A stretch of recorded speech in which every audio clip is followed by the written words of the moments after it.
લોકમત ન્યૂઝમાં આપનું સ્વાગત છે।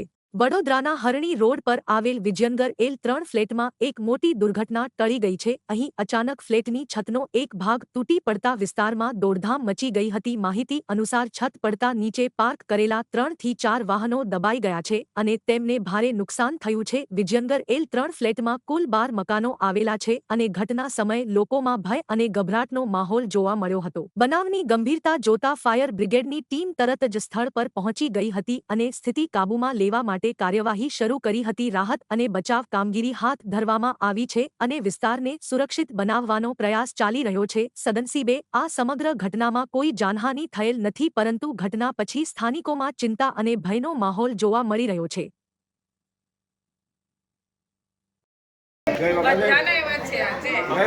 મીટિંગમાં છે મેં બહુ બોલ્યો હતો કમલેશભાઈ 500 ઉઘરાવડાય પછી આપણે 500 ઉઘરાય પછી બીજા મહિને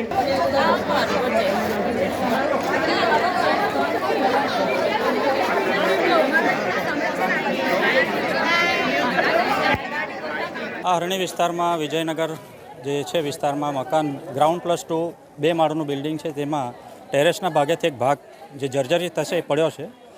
સદનસીબે અહીંયા કોઈ જાનહાનિ કે એવું કશું નથી, ફક્ત બાઇકો વાહનોમાં નુકસાન થયું છે અને વડોદરા ફાયર બ્રિગેડના control room through Panigate fire station વોચરૂમમાં જાણકારી મળતા તરત જ પાણીગેટ ફાયર સ્ટેશનની ટીમ અહીં ઘટના સ્થળે પહોંચી ગઈ અને આ જે બિલ્ડિંગમાં જે રહીશો હતા એમને સ્થળાંતર કાઢ્યા અને હાલ ફાયર બ્રિગેડની ટીમ અત્યારે કામગીરી કરી રહી છે। આગળ શું કાર્યવાહી થશે હવે આ ફ્લેટમાં? આ જે બિલ્ડિંગ છે એ માટે નિર્ભયતા શાખાને જાણ કરી આ બિલ્ડિંગનું જે સ્ટ્રક્ચર સ્ટેબિલિટી કેવું છે એ એમના દ્વારા ચેકિંગ કરી નિર્ભયતા શાખા ડિપાર્ટમેન્ટ જે છે એ એમનો નિર્ણય લેશે।